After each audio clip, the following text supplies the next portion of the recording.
बोला महोदय, माननीय अध्यक्ष महोदय, स्पेसिफिक प्रश्न आहे. एकतर माननीय मोहनभाऊ मतेंनी कोणत्याही आकसाकरता प्रश्न टाकला नाही. ज्या काही अडचणी आहेत त्या त्यांनी मांडल्या आहेत, त्यामुळे त्यांचा काही कुठल्या अधिकारावर दुराग्रह नाही, हा गैरसमज कोणी करून घेऊ नये. माननीय अध्यक्ष महोदय, हायकोर्टात पिटिशन झाली. हायकोर्टात मोहनभाऊ मतेंनी नाही केली, स्वतः हायकोर्टाने सुमोटो घेतली, तरुण भारताने छापला आहे. माननीय अध्यक्ष महोदय, माझे स्पेसिफिक प्रश्न आहेत. योग्य औषध उपचार व कर्मचाऱ्यांच्या कमतरतेबाबत स्वतः उच्च न्यायालयाच्या नागपूर खंडपीठाने दखल घेतली आहे. अशी दखल घेतली आहे की नाही हे खरं आहे की खोटं आहे? नंबर एक. GMC आणि IGMC इथे रुग्णांच्या ज्या टेस्ट होतात तिथे बाहेरनं टेस्ट करून आणण्याकरता सांगतात की नाही हे खरं आहे की नाही? नंबर दोन.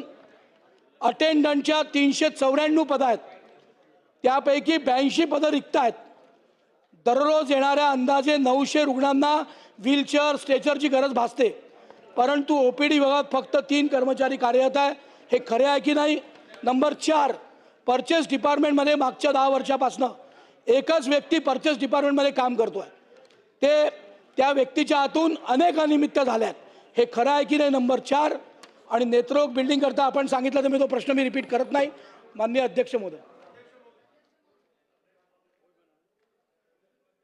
सन्माननीय अध्यक्ष महोदय, ज्या ज्या आता तक्रारी सन्माननीय सदस्यांनी मांडलेल्या आहेत त्याची चौकशी करून योग्य ती कारवाई आम्ही करू. प्रश्न क्रमांक